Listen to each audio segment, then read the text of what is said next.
Hola, bienvenidos al módulo Patología y Diagnóstico Oral. En esta ocasión, patologías de origen psicógeno. Es un tipo de enfermedades o trastornos que van a afectar a varias partes del cuerpo, ¿cierto? En todo el cuerpo, en el fondo, pero particularmente a las mucosas, con lo que se refiere a nuestro territorio, producido por factores psicológicos o emocionales. Entonces, ese sería su origen, la noxa, el agente causal. Y cuando hablamos de agentes emocionales, psicológicos, inmediatamente viene al centro de la explicación el estrés. El estrés es una situación completamente habitual, normal, necesaria, fisiológica, cuando es una situación esporádica, momentánea, como respuesta a un estímulo que viene del medio ambiente. ¿Sí? Entonces genera un estrés, un cambio en el cuerpo. Pero existe el estrés de tipo crónico, mantenido, ¿cierto? Prolongado, que ya no responde a una necesidad de cambio con el medio, sino que es patológico, ¿ok? Y por lo mismo está generando complicaciones a nivel del cuerpo, generando males físicos y emocionales. Entonces, el estrés agudo puede ser algo absolutamente normal y beneficioso, y el problema está cuando éste traspasa el tiempo, se hace mantenido y ahí empieza a generar complicaciones. Entonces, ¿qué complicaciones? Puede ser, pueden derivar de un desgaste celular, de la disminución de algunas funciones orgánicas o alteraciones del sistema inmune que posteriormente van a significar una enfermedad. Ok. Pero ¿cuál sería esta causa de que un problema emocional, de una preocupación, ¿cierto? Que es algo etéreo, algo, es una idea, es un sentimiento, es una emoción intangible, ¿cómo puede generar una alteración orgánica concreta, evidente, que yo la puedo ver o sentir? ¿Cierto? La puedo ver o sentir. La causa de eso se explica porque existe una relación entre los diversos sistemas de regulación que tiene el cuerpo, que ustedes los conocen, pero que lo han estudiado en forma independiente cada vez que se estudian. Entonces se pierde la gran información de estudiarlos en forma en conjunto, porque ahí se pierde esta relación que existe, y una relación que podría generar modificaciones y regulaciones entre uno y otro de estos sistemas. Entonces, ¿cómo podemos saber acerca de esta relación entre los sistemas? Bueno, primero, conociendo los cuatro sistemas, que les vuelvo a insistir, ustedes ya los conocen, pero a su vez conociendo sus interacciones. Y conociendo sus interacciones vamos a poder entender cómo uno de estos sistemas o cualquiera de ellos puede influir en los otros. Para poder entender esto, apareció en la década de los 70, específicamente cercano al año 75, la psiconeuroinmunoendocrinología. Psiconeuroinmunoendocrinología o PNIE, ¿sí? Que es una rama de la medicina que se centró precisamente en estudiar estas relaciones entre estos cuatro sistemas: el sistema psicológico, el neurológico, el endocrinológico y el inmunológico. que como ustedes ven no tiene nada de nuevo, ustedes ya los conocen, lo han estudiado muchas veces, pero lo han estudiado en forma separada. Entonces, esta nueva ciencia de la medicina, esta nueva rama de la medicina, lo que hizo fue venir a juntar todo esto y ver las relaciones y ver las consecuencias para poder explicar algunas patologías que antiguamente no tenían mucho sustento. Entonces, ¿cuáles son los componentes? En el sistema psicológico, en forma bien resumida, es aquel que transforma las emociones, que yo decía recién, que es algo intangible, en reacciones químicas. Obviamente, reacciones químicas que ya son algo concreto, ¿cierto? Esto ocurre a nivel de neuronas, y las neuronas funcionan a través de reacciones químicas, de neurotransmisores, ¿cierto? Entonces ya tenemos una aproximación entre lo que es el resultado intangible de una idea, una emoción, una preocupación, en algo tangible, que son las reacciones químicas y la secreción de neurotransmisores, etcétera, etcétera. ¿Ok? Y también está el sistema límbico, principalmente el sistema psicológico de esta transformación de emociones ocurre en el sistema límbico, ¿cierto? Que siempre se ha asociado a asuntos esotéricos y cosas raras, pero esto tiene una connotación científica y anatómica absolutamente verificada. Y dentro del sistema límbico está el tálamo, la amígdala, la glándula pineal, etc. El hipot. Entonces, tenemos todas estas estructuras orgánicas, anatómicas, que existen, digamos, ¿ok? Y pertenecen a este sistema psicológico. Tenemos el sistema neurológico, donde participa el sistema nervioso central y el sistema nervioso periférico, y también el sistema nervioso simpático y parasimpático, ¿ok? Eso ustedes ya lo manejan, si no en su detalle, pero sí ya todas sus partes. El sistema endocrino, tercer elemento, tercer sistema de regulación endocrino, cuyo eje director, digamos, está en el hipotálamo y su relación con la adeno y neurohipófisis, y después en la regulación de todas las hormonas del cuerpo, ¿sí? Entonces el sistema endocrino a través de todas las hormonas del cuerpo. Y por último, el sistema inmunológico, que ustedes lo reconocen como aquel sistema de defensa, ¿cierto? Contra noxas externas e internas, pero que está compuesto por células y citoquinas. Entonces, cada uno de estos elementos por separado tiene su función, tiene sus estructuras, tiene sus elementos que lo conforman, ¿verdad? Pero lo importante acá es ver que todos ellos están relacionados, todos ellos influyen en cada uno de los otros. ¿Ok? Entonces se podrían generar eh, sinergias o también podrían generarse alteraciones y enfermedades. Aquí, por ejemplo, una imagen mucho más clara de ahora ya de la interrelación de todos los sistemas. Aquí está el sistema nervioso central que está produciendo citoquinas, también produce citoquinas, y principalmente neurotransmisores que bajan, ¿cierto?, hacia un segundo nivel y empiezan a tener relaciones con otros elementos y desde ahí hacia el resto del cuerpo. También está el hipotálamo, que dijimos que era parte de acá del sistema endocrino, ¿verdad?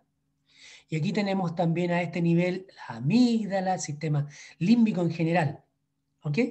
Y hacia abajo tenemos sistema nervioso periférico, el sistema nervioso simpático, el parasimpático representado por el nervio vago, la adenohipófisis generando todas las hormonas y su regulación hacia el resto del cuerpo, y el sistema inmunológico, ¿verdad? Que tiene recepción de todos los otros niveles y también genera información hacia ellos también.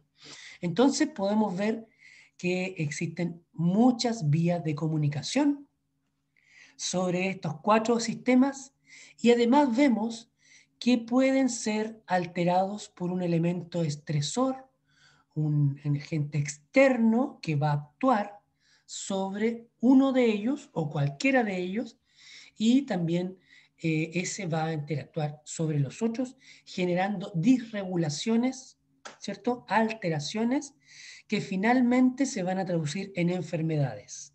Enfermedades que yo voy a reconocer a través de signos o síntomas. Perfecto. Entonces, la relación entre estos cuatro sistemas se ve en la expresión recíproca de receptores y secreción de sustancias comunes en las células de cada uno de ellos. Es decir,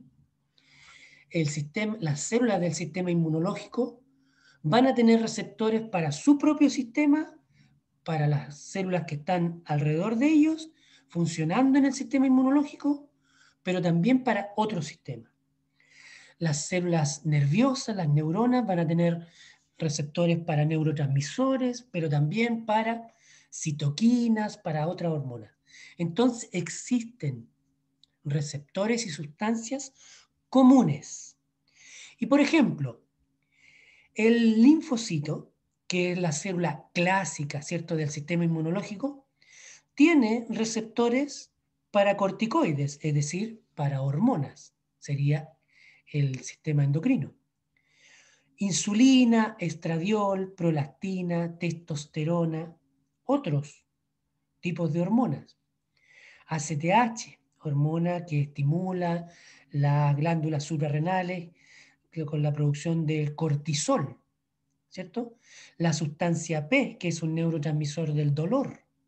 ¿Qué tiene que ver los linfocitos? ¿Cierto? Que nosotros estamos viendo en la respuesta inmune con el dolor, con la respuesta dolorosa. Bueno, tiene receptores para la sustancia P. Tiene receptores para endorfinas, ¿sí? Y tiene muchos otros receptores más. Entonces, esto es solo una muestra de los distintos receptores que tiene el linfocito en su superficie. Tiene para las citoquinas, para conversar con sus otros compañeros del sistema inmunológico, linfocitos B, macrófagos, células dendríticas, etc. Pero también tiene receptores para todas las otras sustancias de los otros sistemas de regulación. Por lo tanto, el linfocito recibe información de otros lados y secreta sustancias para los otros sistemas. Es decir, también secreta neurotransmisores, por ejemplo. ¿Ok? Modificando entonces la respuesta neuronal. Entonces, esto es solo un ejemplo de esta interrelación. Es decir, no es solo una teoría, no es solo una imaginación, esto existe en la realidad. Y en los estudios que hizo la neuropsicoinmunoendocrinología a través del tiempo y que continúa haciendo, se pudo determinar que estas preocupaciones, estas emociones mantenidas, este estrés crónico, ¿sí?, podía finalmente afectar a los otros sistemas. Y principalmente se vio a través del sistema inmunológico. Por ejemplo, estas son algunas de las conclusiones de las investigaciones que hicieron distintos papers de esta rama de la investigación. Por ejemplo, se vio que el aumento del estrés crónico provocaba aumento de las infecciones respiratorias por virus influenza o por rinovirus, aumento de herpes zóster, disminución en la protección frente a la vacunación, por ejemplo la hepatitis o neumonía, influenza, etc. Reactivación de virus latentes como el citomegalovirus, el Epstein-Barr, el herpes simple 1 y 2, que mantienen una etapa de latencia. Entonces se podían reactivar simplemente por esta interacción de estas emociones, ¿cierto? Disminución de la respuesta inmune antitumoral y promoción de metástasis. Eso ya se conoce, que el estado de ánimo de las personas puede influir en la evolución de una lesión tumoral, ¿sí? y de hecho ustedes conocen muchas experiencias, tanto en películas como en videos, en fin, de acciones de relajación o trabajos con mascotas o de payasos, ¿cierto? O de terapia musical o de dibujo que se realiza con los pacientes que están con cáncer, especialmente con pacientes pediátricos con cáncer, en que se les generan todo este tipo de tratamientos alternativos, tratando de generar un aumento en la respuesta inmune antitumoral. Disminución de las fases asintomáticas en pacientes infectados por VIH, es decir, un paciente con VIH con mayor estado de preocupación va a tener una fase asintomática más breve, cayendo en la etapa SIDA obviamente más rápido. Disminución en la cicatrización de las heridas, eso ya se mide. Entonces, estos son algunos de los ejemplos de papers relacionados con esta relación entre los 4 sistemas. Y hay muchos más, obviamente. Esto es solo una muestra. ¿Ok? Entonces, con lo anterior, nosotros damos cuenta de la pregunta de cómo una emoción, un sentimiento, una preocupación, un estrés crónico puede generar alteraciones en el cuerpo. Ya sabemos, alterando los otros sistemas, y eso va a generar situaciones de reacciones químicas distintas, secreción de sustancias distintas en mayor o menor proporción, que van a afectar los epitelios, van a afectar las mucosas, van a afectar el metabolismo y finalmente se va a transformar en una enfermedad o algún síntoma o signo que los pacientes van a sentir. Eso es muy reconocido a nivel del cuerpo, pero a nivel de nuestra cavidad oral también tenemos estas manifestaciones y principalmente con 2 patologías muy comunes, o 3 en el fondo, patologías muy comunes que ustedes ya conocen, las conocieron por ejemplo en la familia inmunológica como la afta y el líquen plano, o en la familia infecciosa viral como el herpes, ¿verdad? Que tienen mucha relación con los estados de estrés, ansiedad y depresión que tienen los pacientes, no provocando el afta, no provocando el herpes, no provocando el líquen, pero sí como modulando la manifestación clínica. Es decir, generando que la enfermedad que ya está en el paciente se manifieste, ¿cierto? Entonces, son modificadas por factores psicológicos, el afta, el herpes y el líquen. Y ya sabemos lo clásico que cuando las personas están muy preocupadas, están teniendo estos cuadros. Bien. Entonces, además de estos 3 patologías que ustedes ya conocen, que tienen modulación por parte de un efecto psicógeno, tenemos 2 patologías que son eminentemente de origen psicógeno: el síndrome ocurrente y la lengua geográfica.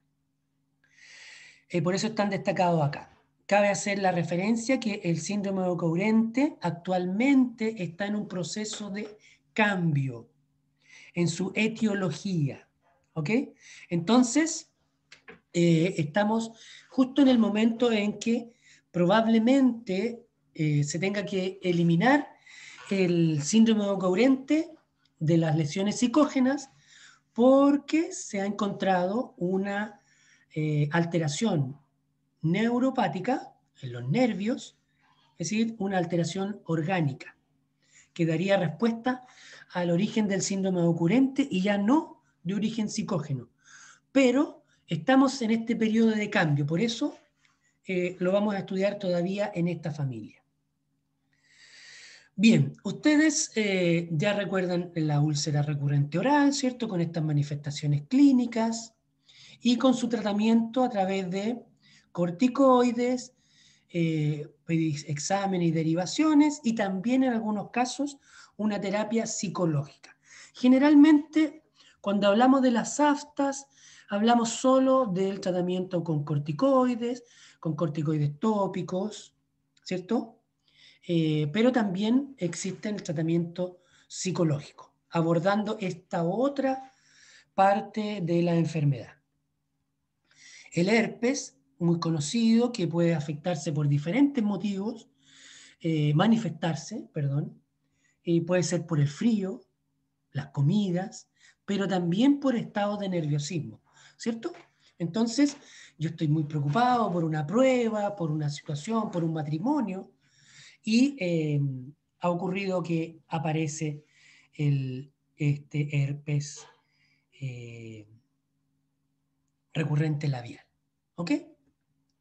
Y más común, el líquen plano en todas sus variedades, principalmente el erosivo, y que es clásico cuando nosotros le preguntamos, sospechamos de un líquen plano en un paciente y le preguntamos, ¿está cursando, está pasando en estos momentos por alguna situación particular?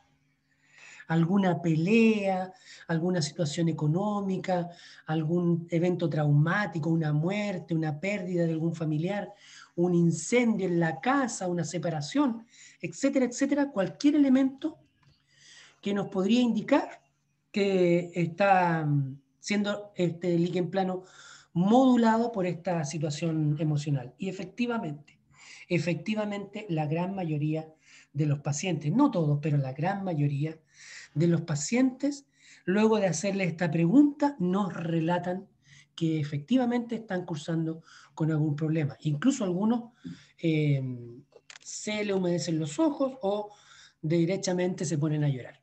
Entonces, ahí podemos ver que nosotros hemos sido testigos, digamos, de esta situación que le estoy relatando en nuestra clínica de patología oral, con pacientes que nos relatan una situación o lícitamente sueltan el llanto inmediatamente. Entonces, ahí está el efecto modulador de los trastornos psicógenos sobre otras patologías. Perfecto. Entonces, imágenes del líquen plano que ustedes conocen. El tratamiento, corticoides tópicos, corticoides sistémicos y también, finalmente, la terapia psicológica. Perfecto. Vayamos ahora sobre las dos patologías más representativas de esta familia. El síndrome ocurrente, en primer término, donde ha habido muchísima información, muchísima gente que está apareciendo con este síndrome ocurrente. ¿Qué es? Según la definición internacional, es una sensación de ardor intraoral de la cual no hay una causa médica o dental que pueda ser encontrada.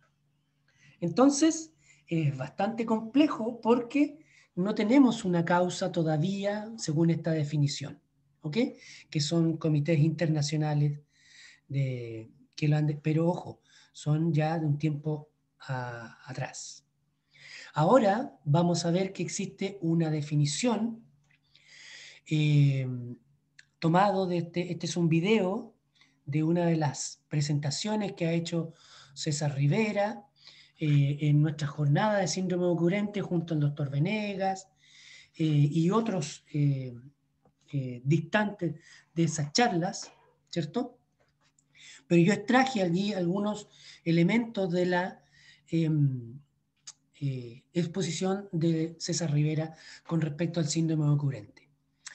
La definición actual, fíjense ahí el año, nos habla de que el síndrome ocurrente es un dolor oral, ¿cierto?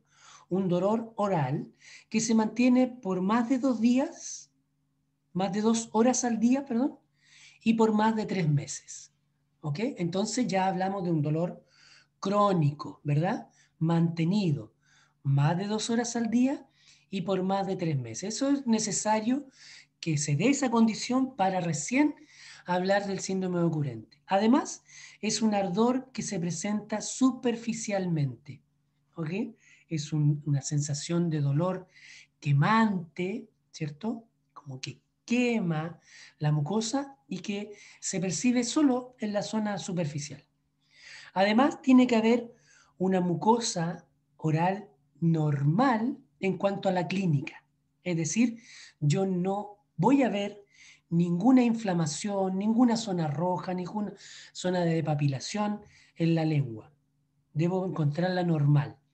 Y además, este ardor no debe corresponder a otro diagnóstico, ¿sí? Porque si yo puedo dar otro origen, otro diagnóstico, entonces ya no es, deja de ser síndrome ocurrente. ¿Ok? Perfecto. Esta es una definición nueva. Su etiología, como dijimos, todavía es muy poco clara. Todavía es muy poco clara. Pero, como les dije hace un rato atrás, estamos en un periodo de cambio con respecto a la etiología del síndrome ocurrente. Lo estamos pasando en las familias psicógenas porque antiguamente se pensaba que esta alteración, esta relación entre los 4 sistemas podía generar este síndrome ocurrente y generar esta manifestación de ardor a nivel bucal. Es decir, alguno de los 4 sistemas, particularmente el sistema psicológico, podía influir sobre los otros sistemas y finalmente manifestarse en este ardor intraoral. Eso era lo que se pensaba hace un poco tiempo atrás. Pero ahora, con la nueva investigación, la nueva evidencia, eso está quedando un poco atrás y ahora se supone que el síndrome ocurrente es una enfermedad de los nervios periféricos, bueno, no periféricos, de los nervios en general. Es una neuropatía. Neuropatía significa alguna alteración concreta, anatómica, orgánica, de las fibras nerviosas. ¿Ok? Perfecto. Entonces, actualmente, el síndrome ocurrente bajo esta modalidad de etiología neuropática, ¿sí? De esta alteración en los nervios, en los tejidos nerviosos, que ya se puede evidenciar, digamos, ya no es que una emoción o una preocupación genere esto, no. Hay un daño concreto en el nervio, ¿sí? Y esto puede ser de dos formas, de manifestarse de dos tipos. Una, síndrome de boca urente periférico, donde voy a tener neuropatías subclínicas, ¿cierto? A nivel periférico, voy a encontrar alteraciones en las fibras de la mucosa oral, en las fibras nerviosas de la mucosa oral, y también hay una manifestación central, un síndrome ocurrente de tipo central, que eso se podría deber a una disminución en los niveles de dopamina cerebral y con una mayor prevalencia de esta comorbilidad psiquiátrica, es decir, hay un problema en los neurotransmisores a nivel cerebral. ¿Ok? Entonces tenemos un neuroperiférico y una neuropatía central.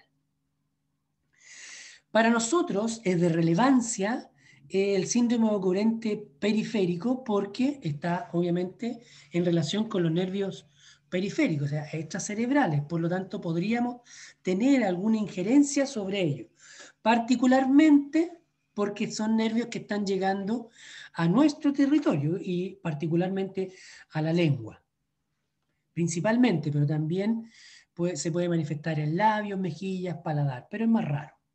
¿Ok? Por lo tanto, tengo esta estrellita amarilla acá porque sería eventualmente sobre el síndrome de boca urente que nosotros tendríamos injerencia. Cuando tenemos un síndrome de boca urente central, eso es de manejo médico. Perfecto. Entonces, ¿cómo yo sé que es de un origen periférico o central? Bueno, hay técnicas para realizarlo y principalmente se basan en aplicación de anestésicos locales a nivel de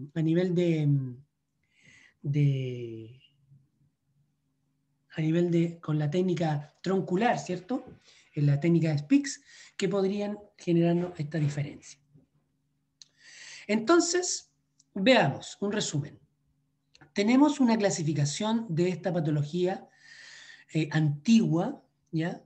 Antigua, en que teníamos un origen primario, que era idiopático, ¿cierto? Que no se tenía claro, y a esto se le daba la causa psicológica, y una causa secundaria que era producto de alguna otra enfermedad, principalmente diabetes, hipotiroidismo, serostomía, desnutrición, etc.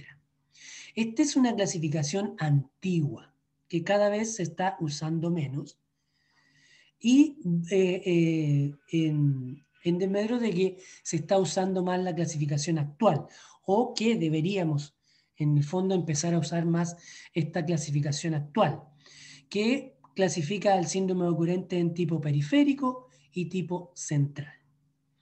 También existe una otra clasificación, también antigua, pero que tiene que ver con los diversos tipos de síndrome ocurrente según la variación diaria del dolor. Es decir, algunos piensan en la mañana, otros aumentan en la noche, otros se corta, otros es constante, etc. Y ahí tenemos el tipo 1, 2 y 3. Entonces son los tres tipos de clasificación. ¿Ok?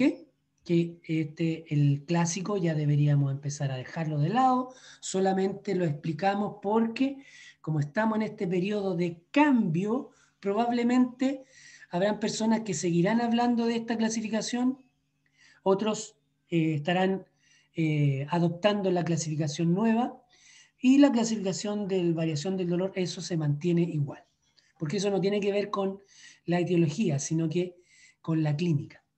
Entonces eso no ha variado. Independiente de la etiología, la variación clínica es la misma.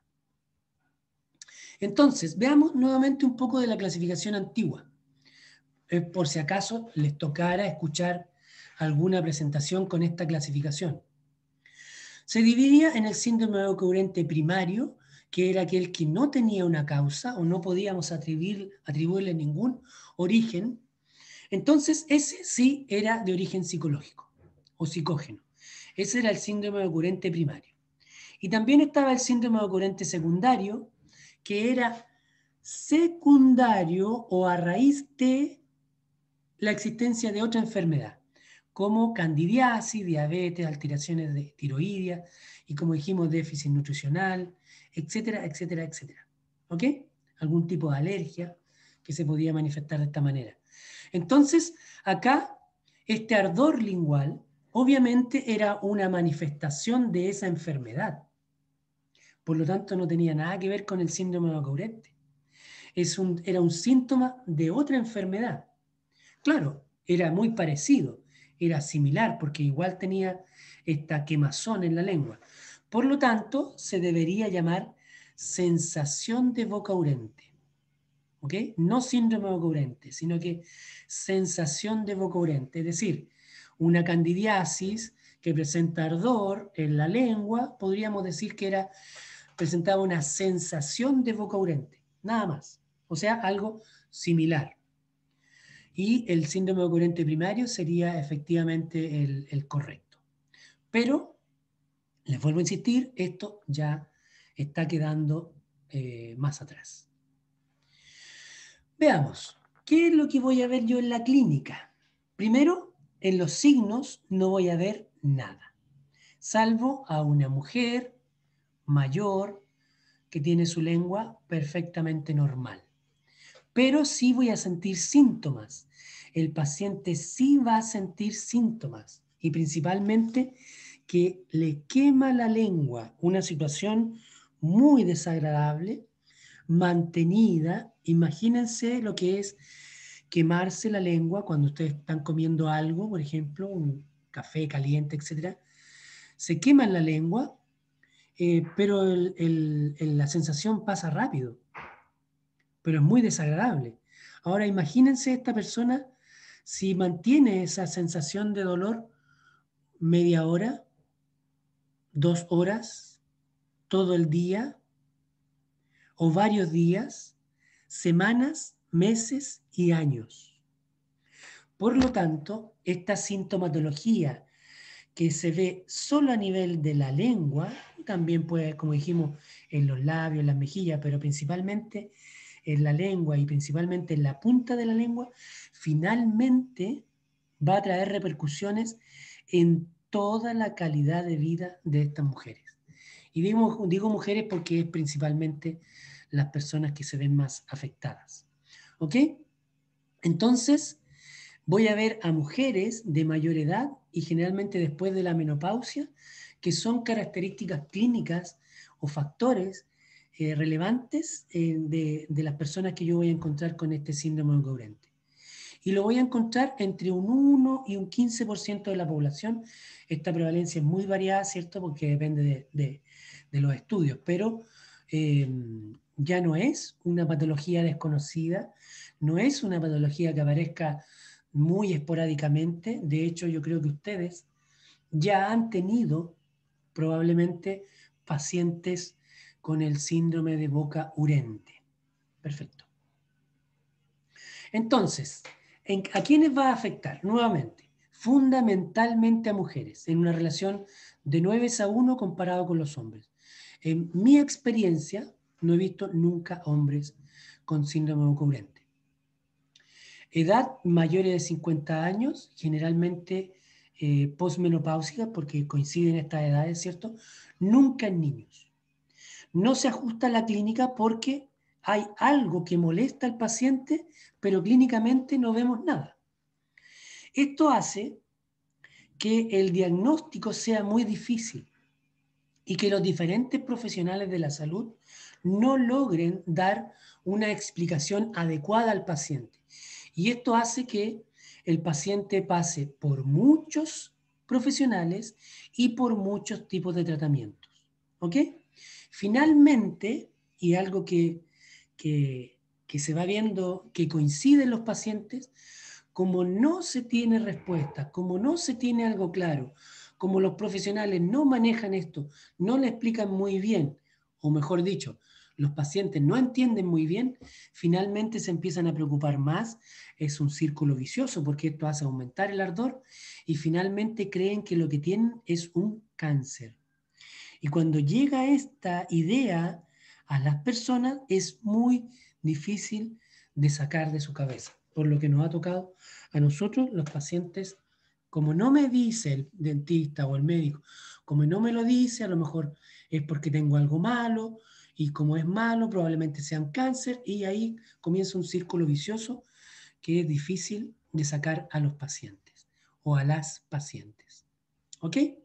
Entonces, ¿cómo puedo yo, ya ahora en la clínica, teniendo el paciente ya en mi sillón, cómo puedo yo determinar si es de tipo periférico o central? Bueno, generando un bloqueo nervioso troncular con un anestésico local, coloco una técnica de SPICS, y si el paciente eh, tiene algún cambio, es decir, deja de sentir la molestia o disminuye, ¿cierto? O varía, es porque yo generé un cambio a nivel periférico, ¿cierto? En el nervio periférico. Entonces, eso sería de origen periférico y yo, por lo tanto, puedo generar algunas acciones. Si al contrario, a pesar de usar una técnica de SPICS, a pesar de tener todo ya correctamente anestesiado, el paciente continúa con la sensación de ardor, probablemente estemos ante un síndrome ocurrente de tipo central y ahí no cabe más que la derivación al médico. ¿Ok? Perfecto. Entonces, si yo ya tengo un diagnóstico de síndrome de corriente, ¿por qué? Es mujer, es mayor de 50 años, está posterior a la menopausia, yo no veo ningún signo clínico evidente en mi lengua, he descartado que sea una candidiasis, he descartado que ha sido un paciente diabético, su glicemia está normal, ¿cierto? Yo podría pensar en un síndrome ocurrente y comenzaría un tratamiento que actualmente, dentro de toda la evidencia, se ha posicionado en primer lugar la utilización de clonazepam, pero no comprimidos a tragar, digamos, no a ingerirlos como ansiolíticos, sino que un uso tópico. Es decir, que el clonazepam se disuelva en las mucosas, puede ser a través de la saliva o a través del agua, ¿cierto? Lo disuelvo en un vaso de agua y después hago gárgaras, hago movimientos de esta agua en la boca para que este clonazepam tenga funciones a nivel tópico. Entonces, esto hasta ahora ha dado los mejores resultados. ¿Cómo vamos a ver otro tipo de fármaco después? Bien, vimos la clasificación antigua, ¿cierto? En primario y secundario. Vimos la clasificación actual en periférico y primario, pero también existía esta clasificación según la variación diaria del dolor. ¿Sí? Y que esto no ha variado porque yo le decía que esto es la clínica. Es independiente de qué etiología tenga, si es psicológica o si es neuropática. ¿Sí? Independiente de eso, de cómo yo quiera dividirlo, digamos, la clínica va a ser siempre la misma. Entonces se divide en tipo 1, que está todo el día, ¿sí? No está al despertar, pero está todo el día, con un máximo en la noche, con un 35%. El tipo 2, el dolor está todo el día y todo el tiempo. Imagínense lo que es tener ese dolor en la boca todo el día y todo el tiempo por meses y meses. No, no es que dure una semana, esto dura meses y años. Esto lamentablemente es el porcentaje más grande de las personas. O sea, la mayoría tiene el tipo 2. Y peor aún es el de tratamiento más complicado porque es rebelde a todas las terapias que se han inventado. Y el tipo 3, que es el menos frecuente, apenas un 10%, es un dolor intermitente, algunos días sin dolor, y también presenta en sitios inusuales. Entonces, hay pacientes que efectivamente nos han relatado de que en ciertas oportunidades no tienen el dolor. ¿Ok? Entonces, esto es una variación clínica y es importante reconocerla cuando estamos haciendo la anamnesis del paciente, porque podríamos estar en este tipo 2 y ya tendríamos mayores complicaciones en el tratamiento, o sea, podríamos anticiparnos a que vamos a tener mayores complicaciones. ¿Ok? Perfecto. Entonces, ¿qué esperamos que nos diga el paciente en cuanto a sus síntomas? Hay síntomas de aparición constante, es decir, que se presentan en la gran mayoría de los pacientes, y otros de aparición no constante que aparecen en cierto tipo de pacientes. ¿Cuáles son los de aparición constante? Lejos, en todos, está el ardor o quemazón. Eso es básico porque es lo que genera esta enfermedad. Otra es una sensación de boca seca, a pesar de que hay una humectación adecuada, el paciente siente que tiene la boca seca. Nosotros lo revisamos y efectivamente vemos, si bien puede que no haya mucha saliva, pero sí las mucosas están húmedas. No debería tener esta sensación de la boca seca, pero en ellos sí, porque es una sensación. ¿Ok? Y por último está la sensación de cuerpo extraño en el interior de la boca. Es decir, ellos creen que hay algo entre medio de su encía, en las zonas interproximales de los dientes, hay algo que les molesta en medio de alguno de sus dientes. A mí me pasó en una oportunidad que un paciente relataba que tenía mucha molestia en la cara lingual de los incisivos anteroinferiores. Yo examiné y claro, había un poco de tártaro, hice una limpieza, ¿cierto? Pensando que algo de ese tártaro estaba en la zona interproximal, porque el paciente me decía que ahí sentía la molestia y se pasaba con un palito, en fin, se cepillaba mucho y no pasaba. Bueno, yo le dije, bueno, hagamos esta limpieza, lo más probable es que se le va a pasar, y no, no, a pesar de que hice una muy buena limpieza, el paciente seguía sintiendo que había algo entre medio de sus dientes, a pesar de haber pasado seda dental, incluso papel lija para hacerle ver al paciente que no había nada, pero la sensación de cuerpo extraño se mantenía en eso. ¿Ya? Y los otros menos raros son la obsesión por relacionar este inicio del padecimiento a algo específico. Es decir, muchos pacientes dicen, sí, si después de que el dentista me hizo esta tapadura, me comenzó todo este problema. O después que me pulieron esta resina, yo tuve este problema. O después de que me comí un kiwi, me apareció este problema. Entonces los pacientes creen que después de esto comenzó todo el padecimiento. ¿Ya? Desaparición durante el proceso de ingesta-masticación, eso es raro, pero en algunos pacientes lo relatan. Desaparición durante el sueño, incremento al pasar del día, alteraciones en las sensaciones gustativas, son otras de las alteraciones que podría tener los pacientes. Pero obviamente que estos son los más comunes y de estos primeros el ardor y quemazón es lejos el más común. ¿Ya? Los diferentes estudios han relatado una asociación con ansiedad y depresión. Bien, ¿dónde está el epicentro de esto? En la lengua. La gran mayoría de los pacientes nos relatan, yo creo que el 100% de los pacientes nos relatan que le duele la lengua, especialmente la punta de la lengua y la cara dorsal de la lengua. Pero hay otros que se suman los labios, las mejillas y en menor caso el paladar. ¿Ya? Pero en todos está la lengua, se pueden sumar los otros lados. Es muy difícil que estén los otros lados sin que esté la lengua afectada. Entonces, ese es el lugar. Bien, ¿cómo manejo yo este padecimiento? ¿Cierto? Primero sospechando cuando el paciente llega con este y nos relata este ardor, ¿cierto? Yo debo sospechar. Pero primero debo descartar. O sea, si un paciente joven me dice que le duele la lengua, yo difícilmente voy a pensar en un síndrome ocurrente, ¿cierto? Voy a pensar en otras cosas. Por ejemplo, una candidiasis.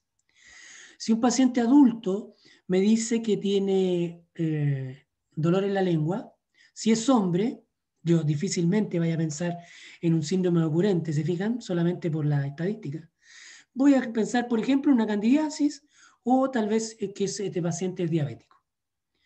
Pero si me llega una mujer mayor de 50 años, claro, yo después de la anamnesis voy a saber si es posmenopáusica, pero yo rápidamente puedo ver si es mujer mayor de 50 años y me dice que tiene un ardor en la boca, en la lengua, entonces sí yo voy a pensar en un síndrome ocurrente, como un diagnóstico presuntivo, primero, como un diagnóstico presuntivo, porque también tengo que pensar en la candidiasis, también tengo que pensar en la diabetes. ¿Por qué?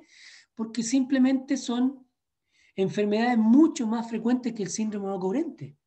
Por lo tanto, debo pensar en ellas primero. Recuerden que siempre les hemos dicho que cuando quieran hacer diagnóstico de alguna patología, siempre privilegien los diagnósticos más frecuentes, en primer lugar, porque probablemente en esos diagnósticos más frecuentes esté la respuesta al paciente. ¿Ok? Entonces, si es mujer mayor, ¿cierto? De 50 años, ¿verdad?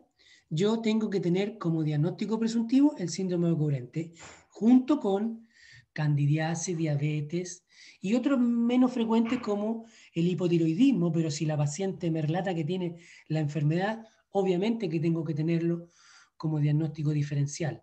Desnutrición y una serie de otros, alergias, tengo que preguntar si el paciente es alérgico o no, porque podría estar en presencia simplemente de una alergia. ¿Ok?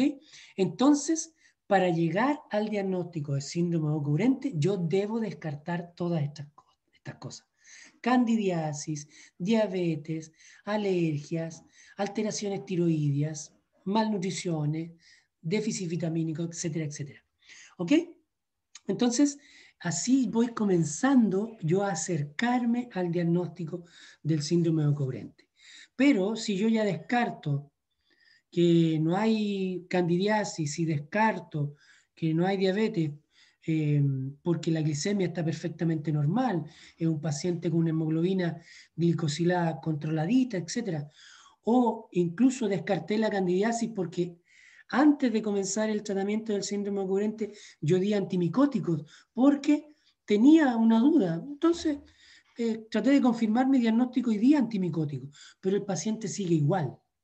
O yo también he dado antialérgicos porque los pacientes me han dicho que tienen diferentes tipos de alergia. Bueno, comienzo con el antialérgico, un antihistamínico. Pero si no tengo respuesta con ninguna de esas cosas, entonces, y si es mujer, y si es una mujer mayor, entonces yo caigo ahora en el diagnóstico del síndrome de boca urente. Entonces, ahí tengo que informar a la paciente, explicarle de qué se trata, ¿cierto? Tratar de hacerlo con manzanitas para que me entienda bien. Y ahí hay una serie de tratamientos que ha tenido la literatura, una serie, y esto es alguno de los más frecuentes, pero en este otros, si usted hace un listado de todos los tratamientos que se han inventado para el síndrome coherente, podrían llenar hojas y hojas de listado. ¿Ok? Aquí están solo lo más frecuente que se ha usado. Nosotros en nuestra consulta de la clínica de patología, ¿qué usábamos? El ácido alfa-lipoico, algunos anticonvulsivos, ¿sí? Algunos anestésicos o corticoides, algunos cialogogos, ¿ok? Entonces, usamos algunos tratamientos antiguamente, varios de estos tipos, ¿ok? Pero, como les dije, actualmente cada vez están en desuso estos y privilegiando el uso del clonazepam tópico disuelto en la boca por 3 minutos, ¿ok? Entonces, esto está en estrellita porque es lo que se está usando con mayor frecuencia, no porque sea una moda, sino que porque la evidencia ha mostrado que los pacientes han tenido mejores resultados. Con estos de acá, si uno buscaba papers, investigación con respecto al ácido alfa-lipoico, a la gabapentina que vamos a ver después, claro, encontraba varios que los pacientes mejoraban, pero también encontraba varios que los pacientes no mejoraban. Y también que tenían la misma respuesta que el uso de placebos. Por lo tanto, el tratamiento en realidad era casi al achunte. Era una ruleta, es decir, teníamos que pasar por varios tipos de estos tratamientos hasta encontrar uno que le hiciera efecto al paciente. Entonces, era bastante eh, eh, decepcionante para el paciente y para nosotros porque no encontrábamos la cura ni un alivio para el paciente. ¿Ok? Pero el clonazepam ha ido mejorando esta situación. No es la panacea tampoco, ¿ok? Pero ha ido mejorando un poco la evidencia.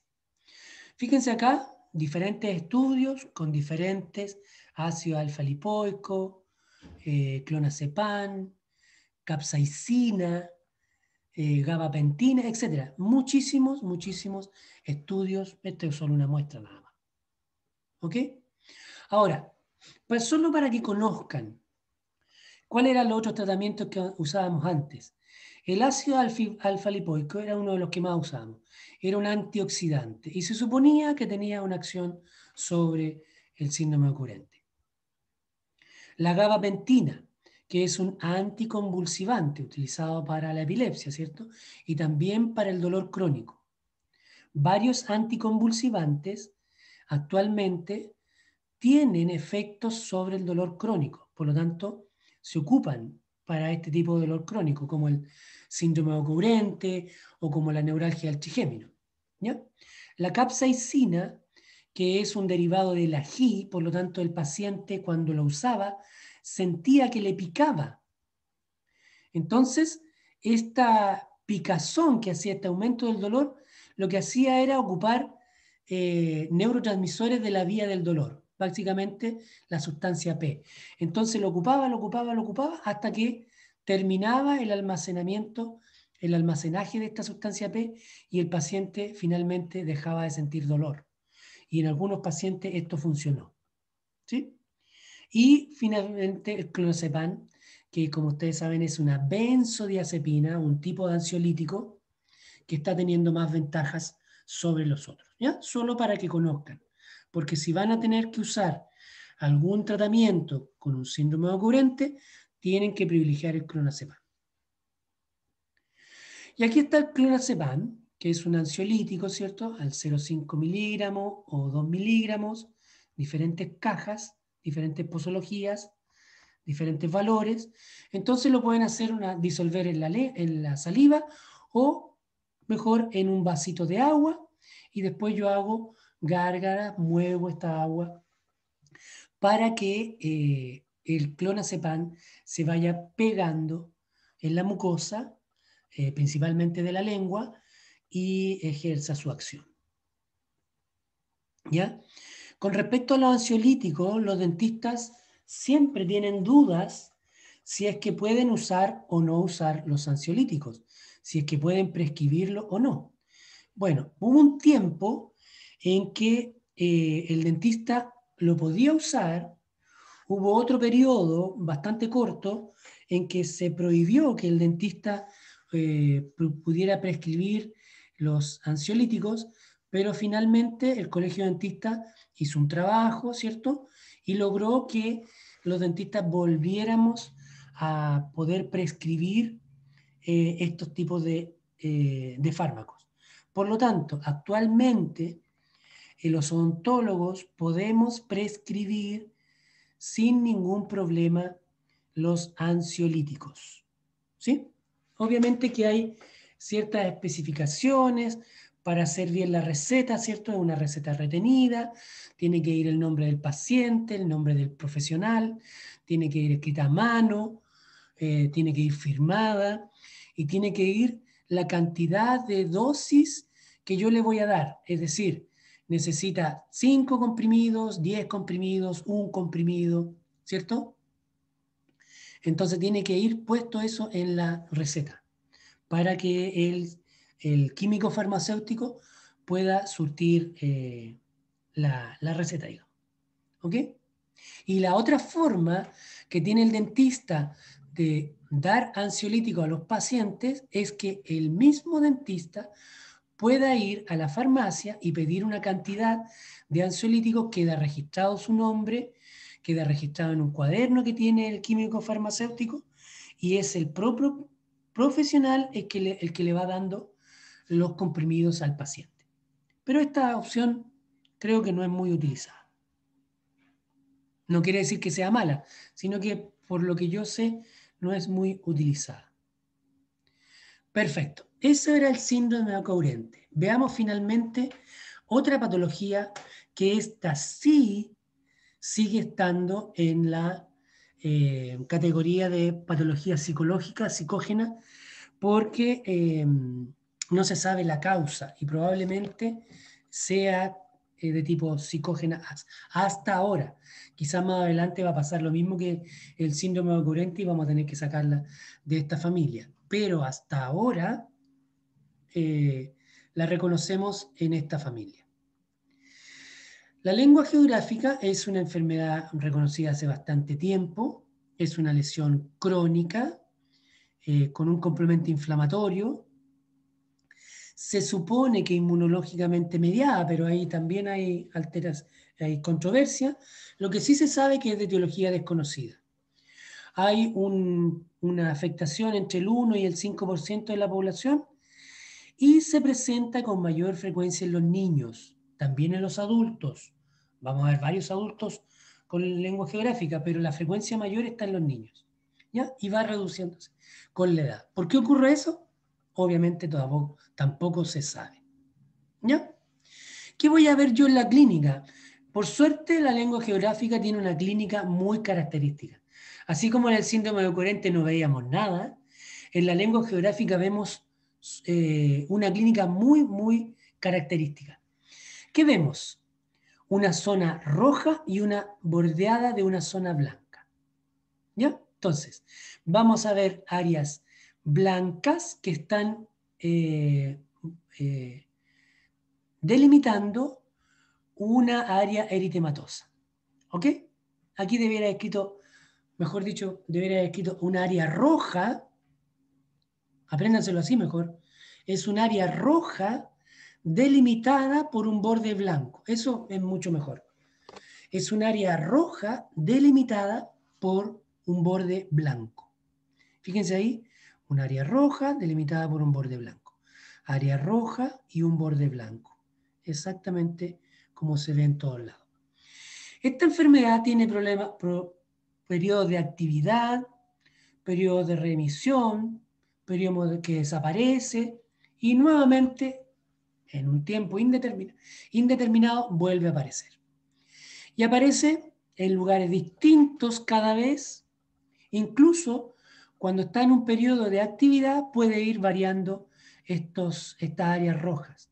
Por eso se le llamó glositis migratoria, porque migran, las áreas rojas y blancas migran, se van moviendo en la lengua. Depende si yo el paciente lo controlo hoy día o lo controlo en 5 días, probablemente no es que vea toda la lengua distinta, probablemente esta siga teniendo esta zona acá, pero va a aparecer otra por acá y va a ir desapareciendo esta de aquí, en fin, va habiendo un cambio en la lengua. Pero siempre voy a encontrar áreas rojas con bordes blancos. A veces el borde blanco es muy tenue y otras veces ni siquiera está, como por ejemplo ahí, ¿se fijan? Tengo un área blanca aquí y desaparece el borde blanco. Pero lo más característico es que encuentre ambas zonas, roja y blanca. El borde blanco tiene que ver con las papilas filiformes en regeneración y un aumento de la queratina. Entonces, esto blanco es a expensas de una hiperqueratinización. Y el área roja es a expensas de una depapilación lingual. Depapilación con hiperqueratinización. Eso es lo que explica la clínica de esta. ¿Por qué hay depapilación y por qué hay hiperqueratinización? Obviamente no se sabe. La gran mayoría de los pacientes son asintomáticos. Solo algunos cursan con un ardor. ¿Sí? Perfecto. Entonces, fíjense aquí imágenes muy diversas, distintas formas, pero siempre un área roja delimitada por un borde blanco. ¿Ok? Esto se va a parecer mucho, a algunas oportunidades se va a parecer una candidiasis, ¿cierto? Que es como el diagnóstico diferencial más común que tenemos que hacer la diferencia. Pero si está el borde rojo, perdón, el área roja, se va a parecer a la candidiasis. Pero cuando tengo el área roja delimitada por esta área blanca, es muy difícil que se parezca. Eso es casi patognomónico. ¿Ok? Hay varios factores que podrían explicar la lengua geográfica, pero son solo teorías. ¿Ok? Aquí tenemos, fíjense, área roja con área blanca. Ahí tenemos un área roja sin área blanca, pero si yo veo solo esto, probablemente piense en candidiasis. Pero si lo veo acompañado con esta, que sí tiene el borde blanco, bueno, ahí tengo que pensar en una lengua geográfica. ¿Ok? Perfecto. En niños, diferentes patrones. Ahí también, rojo y blanco. Se ha intentado, este paper intentó hacer diversos patrones, o sea, estudió muchas lenguas geográficas e intentó ver la frecuencia en que se daban estos patrones. Logró tener estos, pero en el fondo es bastante irregular. ¿Ya? Es muy difícil poder determinar patrones en una patología tan variada. Pero por lo menos hicieron este intento. ¿Ya? Permanece por varios días, varias semanas, también tiene un periodo de latencia muy variable, que puede ser de días, semanas, meses, años, ¿cierto? Va a depender de cada paciente. ¿Ok? Y se ha dicho que es una manifestación intraoral de la psoriasis, de la psoriasis. Ustedes saben que la psoriasis es un problema inmunológico en que hay un problema en la piel donde se produce una alteración en la descamación, en la pérdida de las capas córneas de la piel y que se van acumulando.